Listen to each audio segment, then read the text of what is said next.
Hey everybody, so this is how I make a chicken to prepare to make bone broth. In my roasting pan, I have chopped up onion, celery, garlic, carrot, and shallot. And I also have some fresh thyme, some fresh rosemary, some fresh sage. I have a crumbled up large bay leaf, and I have some whole peppercorns scattered here and there. I took my roasting pan and brushed a very light coating of oil in the bottom. I used grapeseed oil and laid out my vegetables to make a bed for the chicken to roast on. And once I get my chicken on the pan, I'll show you how I do my roast chickens. Okay, so I have my chicken and my vegetables ready to go into the oven. What I do when I roast chickens, usually, I don't bother with, what is that called? Trussing them. I only do that when I use the rotisserie.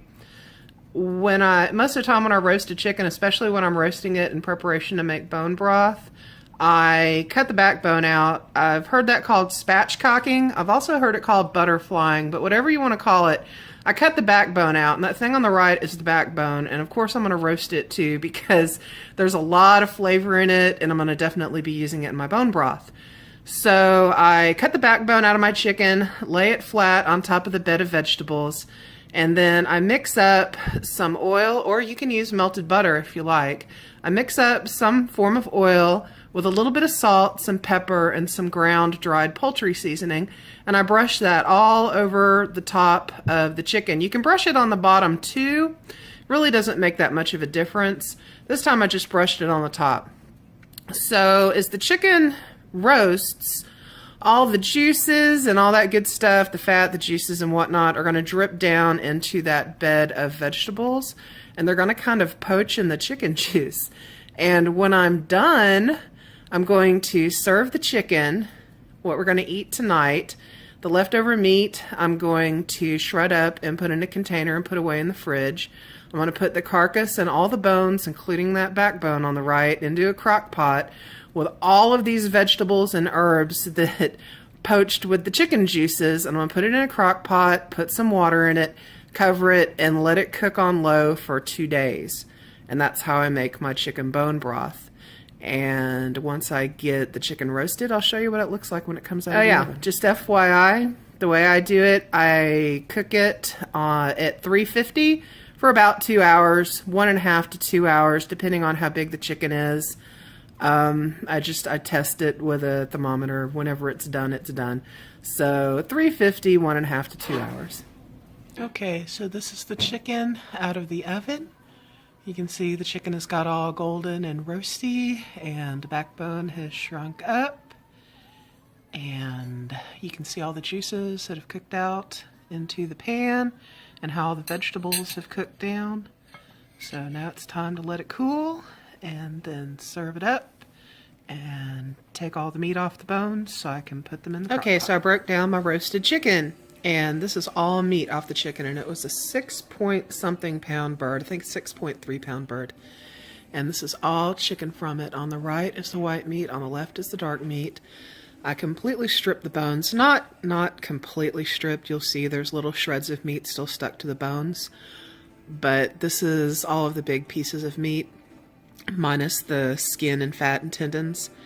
So this is what we're going to have for supper tonight, what I'm going to put in lunch containers for tomorrow, and what I'm going to put aside to put in soup. I'm going to make soup out of the bone broth. So this is the yield from that chicken. Okay, now these are all the bones from the chicken, the carcass, the leg bones, the wing bones, the backbone. After I picked all the skin off and pulled most of the meat off, the skin is down in there and the bottom. All the bones, I broke up as much of them as I could, and they're all down in there with some tendon, meat, and you see there's little shreds of meat on these bones. That's going to help give flavor and give nutrition to the finished bone broth. You really don't need leave a whole lot of meat on it. But yeah, I'm getting ready to take this. I'm going to put 2 tablespoons of apple cider vinegar over it, cover it with water, let it sit while we eat our supper, and then I'm going to add the vegetables, chicken juice, herbs and whatnot from the pan, add some more water, cover it, and let it get to simmering. Okay, and this is a pan of what I call amazing flavor goodness. These are all of those aromatic vegetables and herbs that I chopped up and put in the bottom of the pan that I used as a little bed to bake the chicken on. And you see all that juice that cooked out of the chicken, and a lot of that's chicken fat too.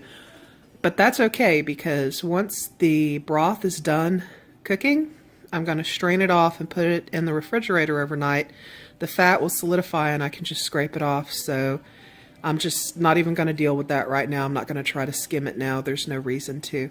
So once the bones have soaked with vinegar water for a little while, I'm going to dump this in with them, top it all off with some more water, and set it to simmer for 2 days. Okay, so here is everything in the crock pot. I just put it all in and turned it on to high to let it come up to temperature for a while we're still awake, and then when we go to bed I'm going to drop it to low. And it's going to cook for 2 days. I'll probably have it on high while I'm awake and then low in the evenings while we're sleeping. But these are the bones that we're soaking in a little bit of vinegar water, the vegetables, all the pan juices, everything from the pan, all in here together. And this is what's going to cook and make the bone broth.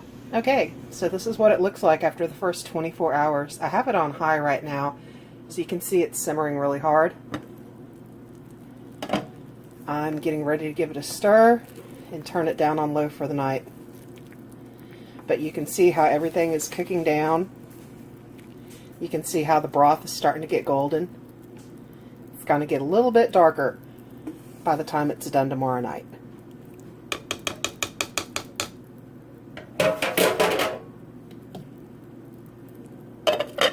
Alright, so it has been 48 hours. I just turned it off. I've been running it on high all day. It is ready to cool. It's going to stop bubbling, and then I will let it cool and strain it off, and I'll show you what I'm left with after it's strained off. But you can see just how dark the broth got. So once I strain it and get it into a container to put in the refrigerator, I'll show you guys just how dark it is. But yeah, you can see, and all of this stuff that's in here, all the flavor and all the nutrients are well cooked out of it, so that's just going in the trash. There's no need to keep that. So I'm just going to cover this, let it cool, and I'll show you what it looks like once all the solids have been strained off. Hey everybody, so I am in the process of straining off the bones and the vegetables from the chicken stock, and I just wanted to show you what happens when you've properly made bone broth. Do you see the bone just crumbling with me pinching it? That means the bone has been properly processed and boiled down to nothing. Everything that was good in the bones is now in the broth. So if that happens when you go to drain your bone broth, you've done a really good job of making it. Okay, so I'm done scooping the broth. You can see there's a thick layer of fat already starting to separate out onto the top of the broth. I'm going to put a lid on this container. I'm going to put it in the refrigerator overnight, and that fat is going to solidify into a solid brick. That way it'll be really easy to take it off in the morning and defat the broth. So once this has chilled and it's time to defat it, I will show you what that looks like. So I'm in the process of skimming the fat off of the top of my broth. When you put it in the refrigerator for a while, the fat floats to the top and starts to solidify, and it makes it a lot easier to skim off the top because it turns opaque and you know what's fat and you know what's broth. So it's thicker and it's easier to skim. So I'm going to finish doing this, and when I'm done skimming it, I will come back and show you what. Alright, so I've skimmed most of the fat off of the broth, and you can see here's my bowl with most of the fat, and I was starting to get some of the broth, so I stopped. There's a little bit of fat left in the broth, but that's okay. That's going to help flavor the soup when I make it and add to the mouthfeel when I make the soup. You can be much more thorough and skim off every last little bit of fat if you want to. You don't have to. You just want to get most of it. But you can see the broth is like the color of coffee.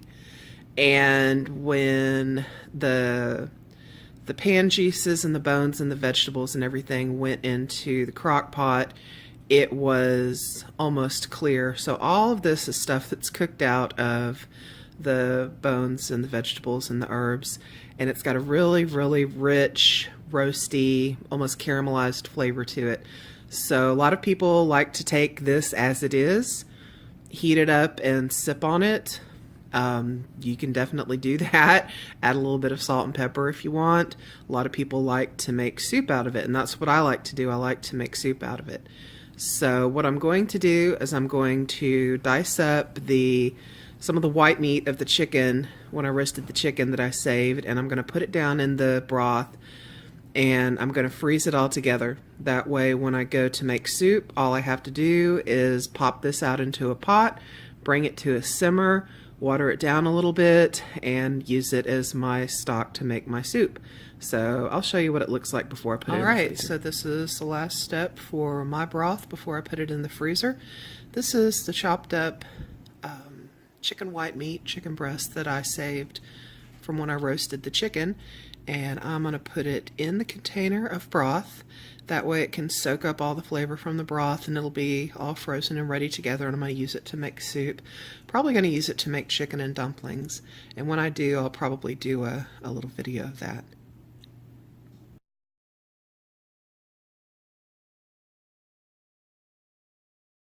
Okay, so this is what I ended up making with my bone broth. I made chicken and noodles, and you can see the broth is very, very dark, and I diluted my homemade bone broth down 1-to-1 ratio with pre-made boxed chicken broth. So I had 8 cups of homemade bone broth, and I added 8 cups of, I guess it was the Simple Truth from Kroger chicken broth, and you can see the big old chunks of chicken from my roast chicken that I saved. Added some carrots, a lot of celery, there's some fresh thyme in there,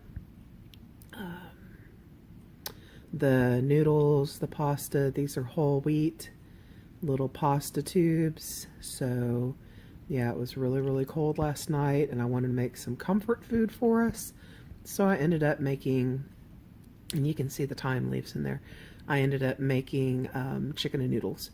So the bone broth really, really adds a depth of flavor to it, and you get some extra nutrition with it.